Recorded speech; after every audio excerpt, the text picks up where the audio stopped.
दोस्तों कुंज विहारी शेरदास राधे श्याम। आज के टाइम पे कुछ ऐसा देखा जा रहा है, जो प्रेमानंद महाराज जी के भाई के जो लड़के थे, यानी कह सकते हो भतीजे उनके, श्यामा शरण बाबा, जो कि स्वभाव से बहुत ही सरल है। हालांकि हमारी उनसे मुलाकात भी हुई है अभी थोड़े दिन पहले सीधा वृंदावन में। बहुत अच्छे हैं वो, खास करके उनकी जो मुस्कुराहट है बहुत ही प्यारी है। तो आज के टाइम पे वो देखे जा रहे हैं कि वृंदावन से हट चुके हैं, वो कहीं काशी में दिख रहे हैं। अभी आज के टाइम पे बता रहा हूँ, आज वो मुझे सोशल मीडिया पे दिखे हैं, तो वो चित्रकूट में दिखे हैं। ऐसा क्या हुआ, ऐसा क्या बातें हो गई जो वृंदावन से वो भी इतने बड़े, इतने जो लोग वहाँ पे जिस जिस पोजीशन पे थे, जहाँ पे वो थे, उस जगह पहुँचने लोग परेशान रहते हैं कि काश वहाँ पे पहुँच जाए। हालांकि मैं जो कहना चाहता हूँ इधर उधर से घुमा के सीधे कहता हूँ, प्रेमानंद महाराज जी की सेवा में अच्छे अच्छे लोग तरसते हैं। पर वो वहाँ पे रहते हुए अभी के टाइम पे मैंने देखा कि 10 से 15 दिन से कंटिन्यू वो काशी में वास कर रहे थे। काशी में अलग अलग घाटों पे जाके, अलग अलग अखाड़ों में जाके, हर जगह जाके वो चीज़ों को देख रहे थे। वहाँ पे बैठ के तप कर रहे थे, साधना कर रहे थे, भजन कर रहे थे।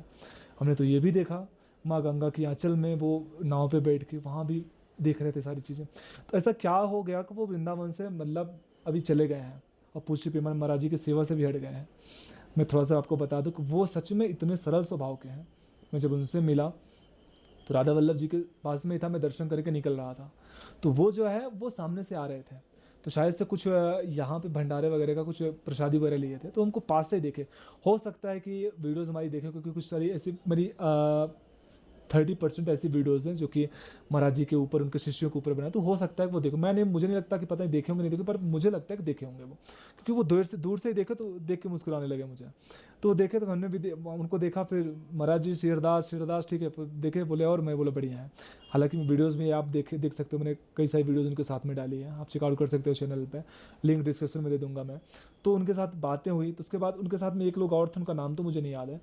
तो बहुत सरल स्वभाव, उनकी जो स्माइल थी, जो उनकी मुस्कुराहट थी, बहुत प्यारी थी, बहुत प्यारी थी। उनसे जो बातें हुई, जिनकी जो एक एक शब्द उनकी वाणी से निकल रहे थे ना, बहुत था, बहुत प्यारा था। जब राधा वल्लभ जी में जाके वो अंदर खड़े हुए, अंदर खड़े हुए जो लोग, उनको जो पूरा जब क्राउड हो, जो रश हो गया पूरा, उनको घेर लिए पूरे चारों तरफ से फोटो वीडियोग्राफी करने के लिए। बट उनका एक ही चीज़ था बस, वो उनके होठों पे सिर्फ वो मुस्कुराहट ही थी। जरा सा भी कोई अग्रेसिव पन, कोई गुस्से वाली, ऐसा कुछ भी कोई भी एक्शन नहीं था, बिल्कुल ऐसे ही थे। तो ऐसा क्या हो गया जो चले गए, ऐसा मैं आपको बताने वाला हूँ कि क्यों चले गए। जब पूज्य श्री प्रेमानंद महाराज जी का जब स्टार्टिंग दौर था, जब 13 साल की उम्र से वो भागे थे, तो भागते भागते कहीं ना कहीं को ठोर काशी में मिला था। तो काशी में जिस जिस जगह वो गए थे, जहाँ पे वो बैठ के भिक्षा मांगते थे, कुछ समय तक वो भिक्षा मांगते थे, कुछ सालों तक मांगे थे। उसके बाद वो आकाश वृत्ति पे छोड़ दिया, भगवान जो आप दे दोगे वही पालेंगे, अन्यथा नहीं पाएंगे। हालांकि वो अपने मुख से ये भी बताते हैं, कई सारे दिन ऐसे गुजर जाते थे, को बिना खाए रह जाते थे, यमुना जी गंगा जी का जल पी के रहते थे। वो तो ये भी बताते, एक दिन ऐसा समय आया कि कोई कोई नहीं दिया खाने को, और वो मांग मांग भी नहीं रहे थे। तो बालू की रेत, काशी में बालू की रेत खा के ऐसे अंजलि से खाए, और उसके बाद गंगा माँ का जल जल ग्रहण किया। इस प्रकार से वो रहे हुए हैं। तो जहाँ जहाँ वो रहे हुए हैं, जिस जिस घाटों पे गए हुए हैं, वो आज उसी उसी जगह पे उनके जो भतीजे हैं श्यामा शरण बाबा, आज उसी उसी जगह पे वो जा रहे हैं। जब मैं देखा तो मुझे वही वही जगह पता चला कि जहाँ पे दशाश्वमेध घाट है, मणिकर्णिका घाट है, और एक वहाँ पे 80 घाट है जहाँ पे पीपल का पेड़ है वहाँ पे। तो महाराज जी उन सारी जगह भ्रमण करते थे। तो इनके जो भतीजे हैं श्याम शरण बाबा, ये आज आज जो है उसी उसी जगह जा रहे हैं, वहीं वहीं पे जा रहे हैं। पर क्यों गए हैं, बात तो मैटर ये आता है ना कि आखिर क्यों गए हैं, क्यों गए ये मैं आपको बताने वाला हूँ। बट उससे पहले बता दूँ कि काशी में जब उनका मन भर गया, क्या चीज़ें हुई क्या चीज़ें नहीं हुई, तो वहाँ से वो अपना बोरिया बिस्तर उठाए, अभी निकल दिए चित्रकूट की तरफ। अभी वो चित्रकूट में है। अब बात आती है कि कैसे, क्यों, चाहे काहे चला गया। भैया इसलिए चले गए क्योंकि देखो, महाराज जी कई सारे अपने वीडियो में, ये सत्संग में बताते हैं, आप पुरियों में जाओगे, आप तीर्थों में जाओगे, तो आपका पुण्य बढ़ेगा, आपका पाप नष्ट होगा। तो वो लोग जो संत हैं, जितने भी महाराज जी के जितने भी परिकर हैं, जितने भी संत हैं, महाराज जी किसी को बांध के नहीं रखते। हाँ, उनके जो शासन है उस शासन में लोग रहते हैं। और महाराज जी को ये भी पता है कि हमारे जो शिष्य हैं उनको अच्छाई बुराई अच्छे तरीके से पता है, क्योंकि महाराज जी का प्रताप वाणी का वेग ऐसा है कि कोई भी उनके इधर उधर जा ही नहीं सकता, क्योंकि महाराज जी सिर्फ एक है, उनके शिष्य हजारों लाखों में है, पर सब डिसिप्लिन में रहते हैं। हालांकि मैंने वहाँ पे ये भी देखा कि ऐसा नहीं सिर्फ लड़के उनके शिष्य हैं, उनके शिष्य तो महिलाएं भी हैं बेचारे। पर कभी किसी भी उनके इंस्टाग्राम, फेसबुक, यूट्यूब पे कहीं भी कोई लड़की नहीं दिखी। सबसे बड़ी बात ये होती है, कोई और होता तो शायद से अपना व्यूज़ बढ़ाने के लिए, प्रचार करने के लिए लड़कियों को, महिलाओं को दिखाता, पर उन्होंने ऐसा कहीं नहीं दिखाया। कभी तक मैंने किसी वीडियो में महिलाओं को नहीं देखा। जब आप उनके एकांतिक वार्तालाप सुनने जाओगे, दर्शन करने जाओगे, तो वहाँ पे आपको देखने को मिलेंगे, बट किसी सोशल मीडिया पर नहीं देखेंगी।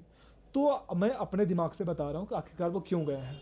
मेरा दिमाग ये कहता है कि अब इनके श्यामा शरण बाबा के मन में आया होगा, क्योंकि मैं भी जाऊँ जहाँ पे महाराज जी रहे हुए हैं, क्योंकि मेरा भी मन करता है कि महाराज जी का घर जहाँ पे है वहाँ पे जाऊँ। महाराज जी जहाँ जहाँ पे बैठ के भिक्षा मांगते थे, जहाँ पे सोते थे, वहाँ पे जाऊँ। तो हो सकता था उनके मन में आया हो। और सबसे बड़ी बात तो ये है कि प्रभु श्री राधा रानी ठाकुर जी का प्रेम पाने के लिए सबसे पहले हमको भगवान शंकर का आश्रय लेना पड़ेगा।